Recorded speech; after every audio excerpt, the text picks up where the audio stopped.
Ethan Slater. Also joining us is an actress who's been doing musicals since age 8. Believe it or not, this is her feature film debut as Nessa. Please welcome Marissa Bodie.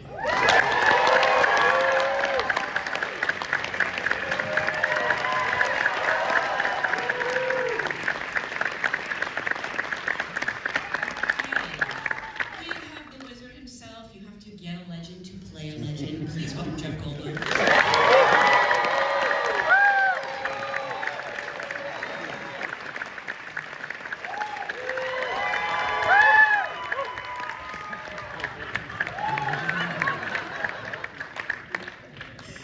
We have a Laurence Olivier Award-winning actor. He recently earned his first Emmy nomination, and oh my God, can he dance? That's really him.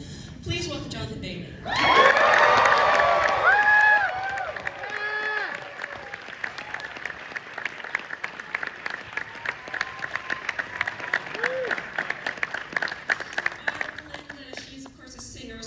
Actress, and I'm sorry, but probably the greatest Saturday Night Live host of all time. Please welcome Ariana Grande.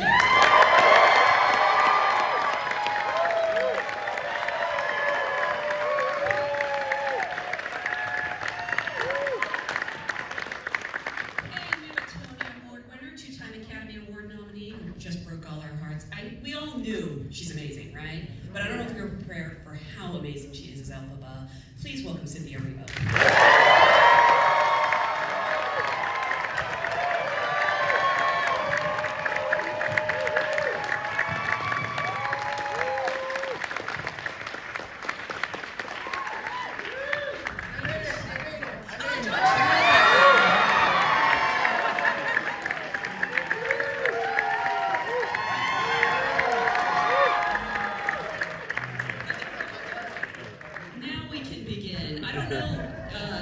John, I don't know if it's my place to say, but I think where am I? In addition to the world seeing your baby now, you had a baby last night. I mean, my wife had the baby, and I was there to support her. And while I watched the live stream of the premiere, yes, little Stevie Sky too. Oh, that's amazing. Are you still wearing your hospital bracelet? Yeah, I gotta go back. My wife's there. I gotta get her out of there later tonight, and she's like, go forth, go talk somewhere else, not here. About your movie, please. Yeah, you missed your own premiere. Yes, but I had my other premiere. Well, this is actually an audience of your fellow SAG actors. So I'd always love to go back to the beginning and ask, how did you get your SAG card? What was the job that brought that card to you? I know some of you are British, so this might be... It's true, yeah. My SAG card was on Widows with Steve McQueen and Ryan Davis. Was that your film debut? That was my film debut. Oh my God, did they tell you it's all downhill from here? I know. I mean, I thought that was the peak, to be honest, but I was wrong, for sure. Yeah. Ariana, for you? I think it might have been Don't Look Up. I think it was recently. I wondered. Yeah. Because you've been performing for a while, obviously, but that was... Yeah, but that was my first time in a film, so... Wow, your first movie and right out of the gate a SAG nomination. Yeah. This is easy. I was an extra on Secret World of Alex Mack and Nickelodeon.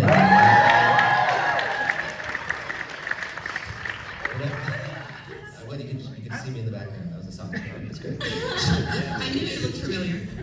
She forgot about Nickelodeon. I forgot 6 years of my life. I forgot 6 years of life. Oh God, sorry. Yeah, That's hilarious. Oh, but it might not have been SAG at that point. It might have just been AFTRA. Oh God, I don't remember anything. We know you have a card, though. It's a blur. Jeez. Jeff, for you? First movie I ever auditioned for, I was freak #1 in Death Wish. Yeah. Charles Bronson movie. I let my screen actors do it. Marissa, I think you have a great answer to this. This is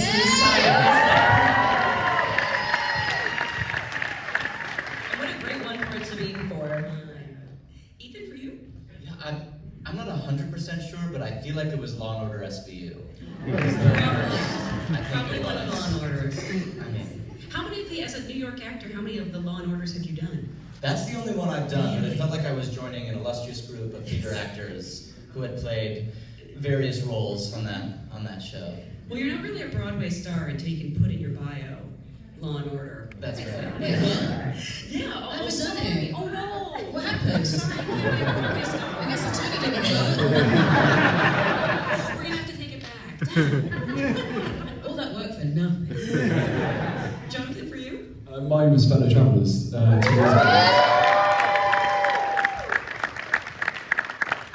That's amazing. So you'd already done several series and been working for years. That was the one. That was the one that took me over to Toronto, so Hollywood North. I love that. Well, again, look at you all now. Congratulations on a wonderful movie. I think I speak for so many people when I say thanks for not messing it up. This is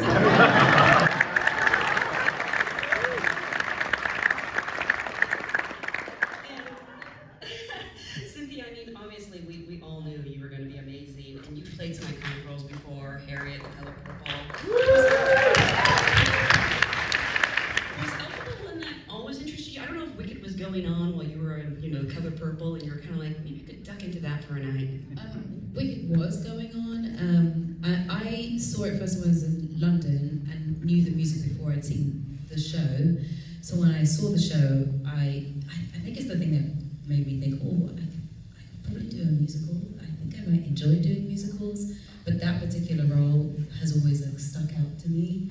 But I just didn't know if I would ever be asked to do it on stage. So I was like, if it ever becomes a movie, that would be really cool. Wow, you manifested this. I did, yeah. And I've never said that to anyone because I always think, is anyone going to think I'm crazy for asking that of the world? But I was like, yeah, if it's a movie, I would love to do it. No, it's not crazy. It's crazy for me to say that. It's not crazy for you to say that. Good. Yeah.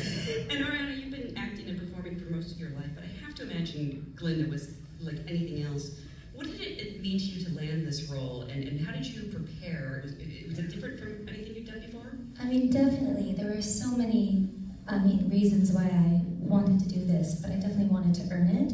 That was kind of the most important thing. So vocally, it's very different for me than what I usually sing. So I started training every single day with my vocal coach, Eric Vitro, like 2.5, 3 months before my first audition, and my acting coach, Nancy Banks. And I just wanted to be prepared to use any tool needed, like whatever was asked, I wanted to be able to drop in and do it and really become her. So I kind of gave my everything to it and paused everything else, and I just really wanted it, but I knew it had to be earned, and I knew that if it didn't come my way, I respected it, and I wanted to know that it was going to be where it was supposed to be because of Joan Chu and Mark Platt, and I knew it was in the most loving hands, so I just kind of worked as hard as I could and let the rest fall into place. I do think, though, if it hadn't happened, I might have ended up in an insane asylum. So there's that. It was a very different experience than anything else, for sure. I mean, I don't think it's any secret that every actor was coveting these roles. And John, I know you saw some extremely talented actors. Yeah. What was it about this combination that spoke to you? Because so much of the film depends on your relationship, and it may sound strange, but was there a chemistry read? Because the moment No chemistry. you were going on faith. I mean, I didn't purposely do that. I just brought them in enough times that I was like, I understood that we'd seen so many alphabets and everyone was so amazing, but there is a certain thing, we could not make this movie if you didn't find the right alphabet and Glinda's of this moment. And you could feel it, and I was ready for someone to take it from my hands, take it from my responsibility. And when Cynthia first came in, it was later in the process. I'd seen so many people, and she came in, and I was expecting Cynthia Erivo coming in with the dress and the thing and the That was the icon. She comes in in jeans and a t-shirt, having just sold out the Walt Disney concert hall the night before. He comes in there, and we're in a small room in Burbank, and she starts to sing Wizard and I. And the moment she started going into it, she felt like a little girl. And I was like, that feels like what I felt like in a dorm room at USC, dreaming about being a filmmaker one day. And it was just so transcendent of anything that, of course we know, defying gravity, she's gonna kill it. But when she did it, it was wounds. It was every word cut. And I love that. And then amazing, yes. And when Ari came in a weird way, there was she had a giant wall to climb over, the Ariana Grande of Ariana Grande. It was a giant wall. In my mind, I'm like, does she really know what it takes to carry a movie? Does she know what it takes to be inside a character? And she came in, and I couldn't believe what I was watching. I was like, she's not talking like Ariana Grande, she's not standing like, even in the waiting room. By the way, I was outside in the parking lot and she drove past like 14 times, 20 minutes before, I because didn't know he could see me or hear me. what's going on with this He was girl? like, who's blasting One Short Day? But she came in and she transformed. It felt like a discovery. And that was really exciting. And I brought her, I was like, no way, I'll bring her again. She came in again. And this time she didn't have the Ariana Grande stuff, the things, she came in, and it was almost unrecognizable. I was like, she's the most interesting person in the room. No way, let's bring her in one more time. I gotta bring her in. We brought her in, and that time, she lived Galinda. I love someone who can play, and she was no longer playing a part of Galinda. She walked in, and if I put a chair in front of her, I'd go, Galinda, jump over that. She could jump over it and would be like, yeah, that's what Galinda. I felt like I was meeting her for Galinda for the first time, not Ariana Grande. And to me, that was what we needed in this movie. And when I see this, I think people are going to discover these two women, even though they think they know who they are, they're going to see something they've never seen before, and I'm so excited about it.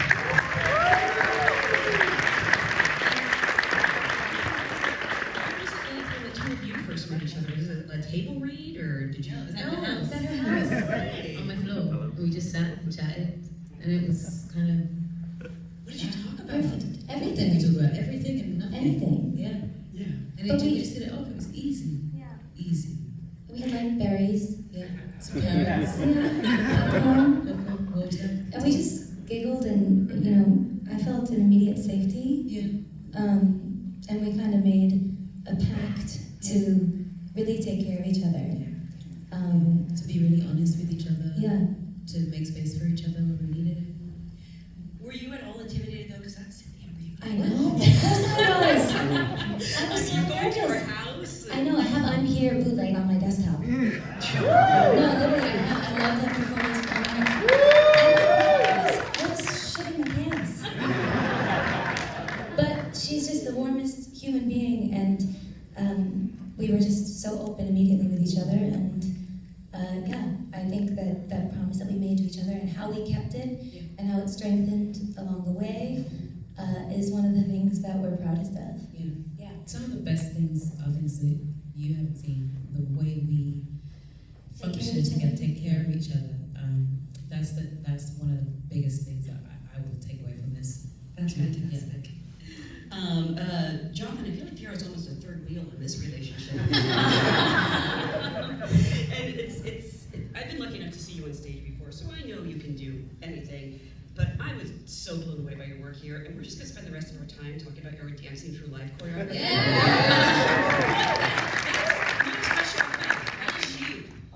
Yeah, that is me, but it obviously comes from the mastermind of Chris Scott, who's the choreographer. He's amazing. There's certain opportunities that come your way, and this one is not only to share it with all these amazing people, and obviously meeting John and having the conversations around, it can be overwhelming to be working with Cynthia and Ari and Jeff and Marissa and John, but when the approach to character was as deep and as nuanced as John was willing to go, with something like Piero, actually the learning of the dancing became sort of grounded in something else. So, but yeah, it's amazing that you could come away from a project like this with extra skills like opening books with your little toes. Did everyone show up on set those days when he was doing the dance? Because I would just want to watch. Oh, yes. Well, it's a really special moment in the film because actually I feel like everyone comes together at that point. Obviously, Jeff is being kept in the wizard sleeve, as it were. But we're all there in the room, and it was a very special. I wouldn't have been able to do it with everyone sort of guiding you on, and the 300 dancers that we had, which were they were knockout. So yeah, the energy was wild. And you would even see Grips like dancing after and then humming into themselves, going to their chorus. I want to see the BTS because I need to know that he didn't nail it perfectly every time. I need Oh, to but he see did. it. You'll be very disappointed. Oh my God. sliding on books, real books, and he's sliding across, and he has to live this movie. I think there was a few re-stitching of the groin. And also what you can't see, Paul Taswell, the costume designer, is, I think we can all agree, incredible.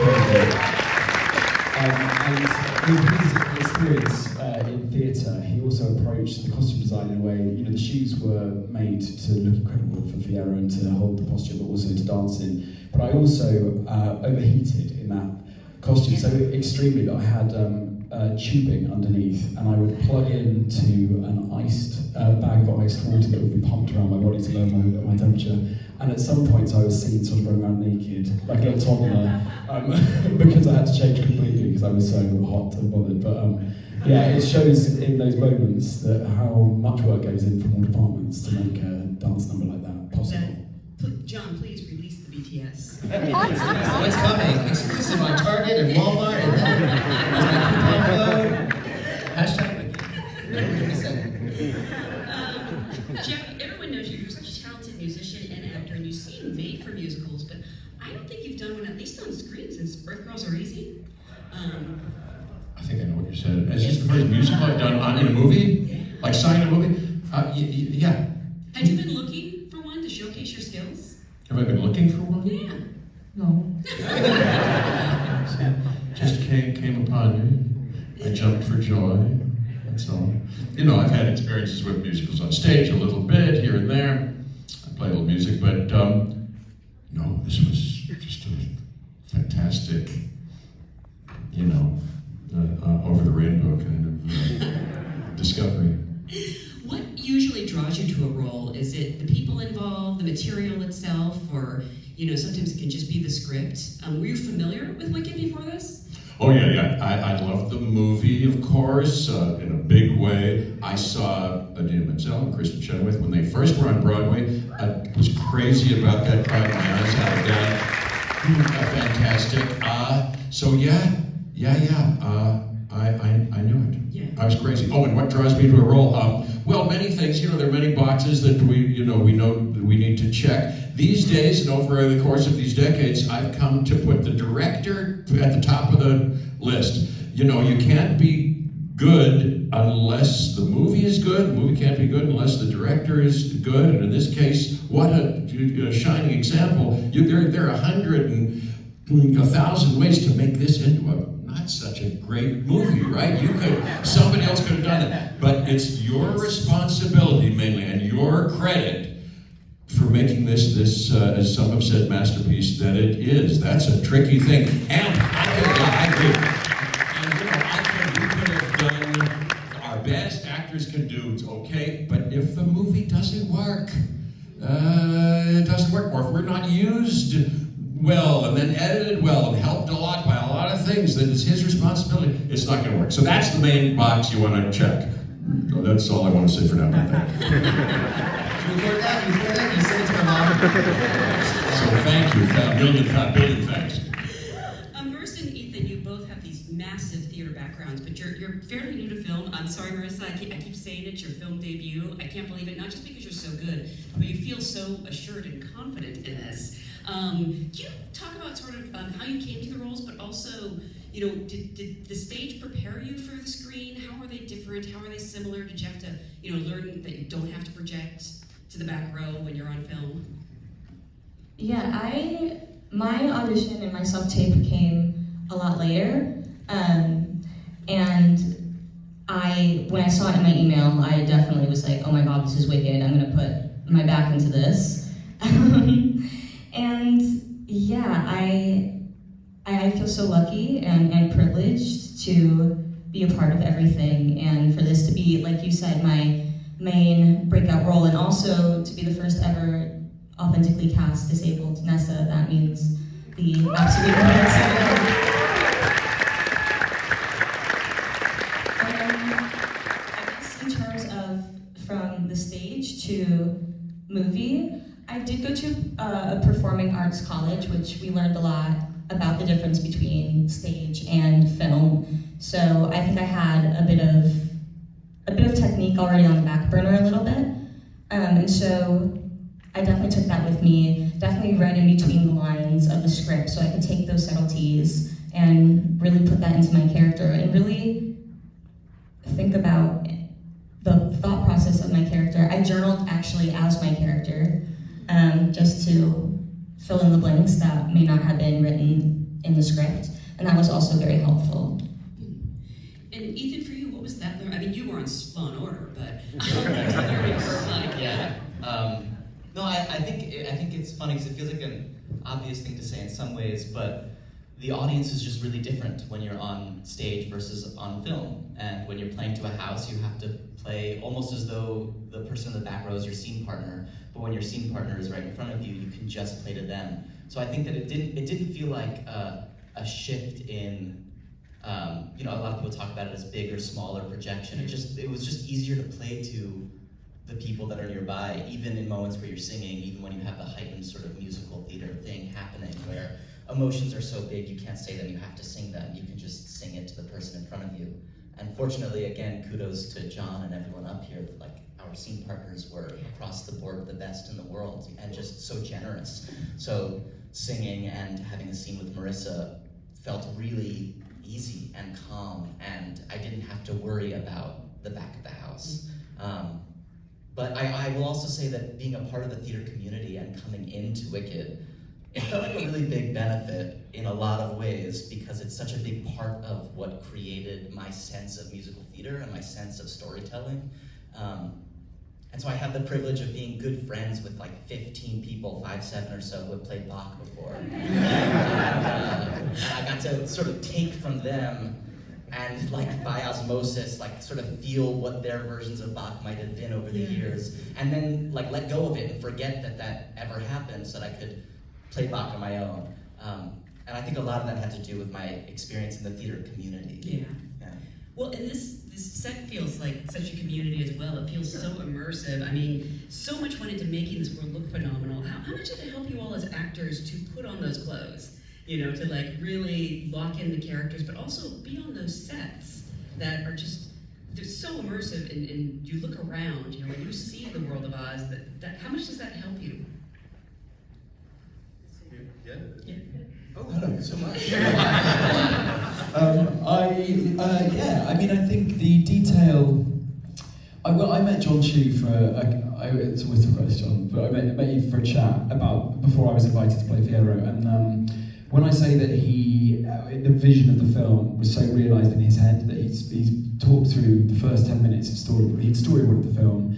There were all the textures that Paul Tazwell was coming up with even then. This was months before we started filming.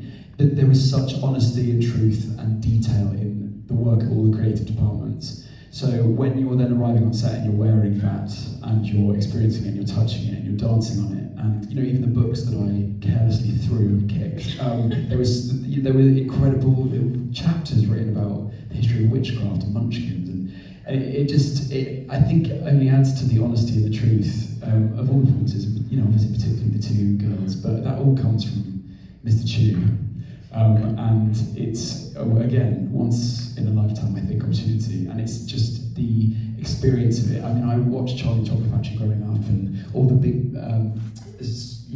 realised set films, and the wonderment that I experienced then, I experienced every day on set. And it's all on screen. How good is that? It's great.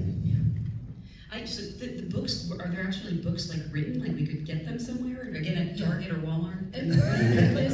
There's no detail that is not taken care of. So the books are written in, the sets that we're on, so that water that Linda sails in on, that the boat comes in on, that's real, it's not CGI, it's actually a boat that's in the whole entire school, yes.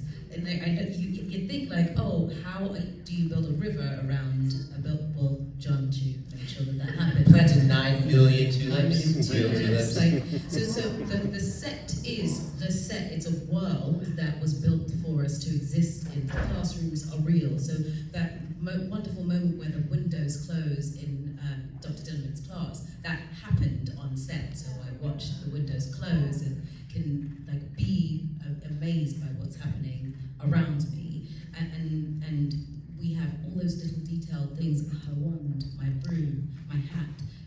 There was such wonderful collaboration that we could help design.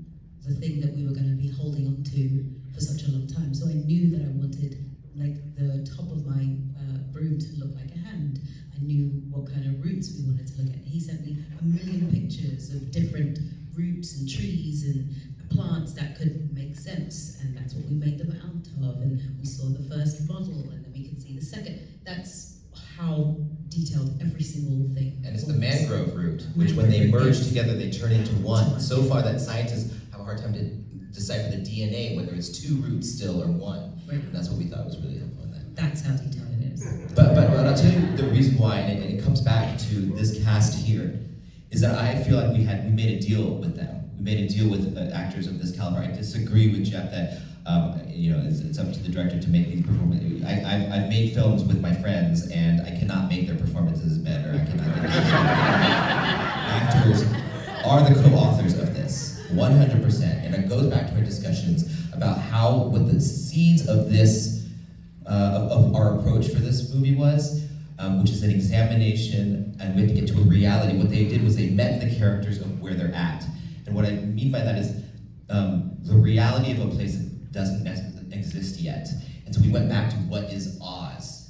That's how far back, before the characters. What is Oz? And what are the traumas of Oz? What has it gone through? What are the people like? What is the little engine of courage that is ready to rise, but is not quite ready yet?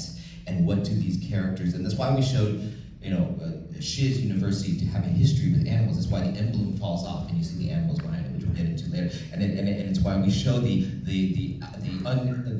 deserts outside of Oz where we haven't traveled before. It's why we show the frogs at the bottom, and why we show the skies as high as the elevation as we can get, because we wanted to see the areas of Oz, our dear friend that we've known our whole life, but we didn't know. We didn't know. And these people decided to take pieces of Oz and get to know it because their characters were going to live in that. And yes, the songs, the dance, it's great, but it doesn't actually connect unless you know where these characters are living in this place. And I found that so helpful for me that we all made that agreement. And so when they saw it, I knew I was helping them get there because we had already had that conversation. When we set the dorm room, we know she needed to place where the things would be for her, and she needed to put the things in and place it where she needed to put for her. Fiora needed to have the horse that he had on Bridgerton because Jack is his horse. Never work with animals or children unless they're called Jack. But that's, I think, when their characters are, it's misleading to say the songs are great and the things are great and it's very flash. It's the little things. It is the silence in the Oz dust. It is the silence in defying gravity when you're saying goodbye and not saying it. It's when he offers to turn her skin green, and she doesn't take that offer. Instead says she wants it for the animals. To me, these are the things that everybody does, that I just, every day, was like treasures, digging them up and getting it in my little camera and going home and be like, I got that. And they brought it. I never dictated that. We just knew what we were trying to go for, and they would every day bring magic to it. Were they singing a lot on set? Just because Ethan and Jeff, you're going to be also jealous. They just broke into a song backstage, spontaneous. I got to see that. I didn't film it. I wish I had. But was there a lot of singing? Because I think you're all theater kids at heart. Yes. Yes. It was an absolute nightmare. Constant. But you two are going to release a spin-off album, right? Me and Jeff? Yes. Ethan and I, yes. Absolutely. Sorry, what were you singing? It was Sentimental Man. That's what it was. Yeah, You did forgot it. for a second. Yeah. Quite understandable. Yeah. No, I was a theater kid too. We were all, I was deeply in love with it, got the bug, and used to write on my shower door, please God, let me be an actor, and then I wipe it off every morning, so this is a dream come true. And I disagree with myself a little bit. Yes, you're the top, the director is the tippity top, and we couldn't have done it had you not, you say you didn't dictate it, but you transmitted very sophisticated in the height of organic, beautiful, deep, complicated, real acting so that we could do it. But you cast this and yes, I was remiss, without Nathan Crowley doing those sets, and Paul Taswell, the costumes, and Alice Brooks, who filmed it, and everybody else, but this cast, yes, no, I was remiss, you're right. This movie doesn't work unless you cast those two women who give, as you know, it almost they give performances for the ages, all-time greats. Fantastic. No, you need all of that, but he's the director. Jeff Goldblum is the greatest hype man in history. I can't top that. So night, for this beautiful experience. Thank you all for being a great audience.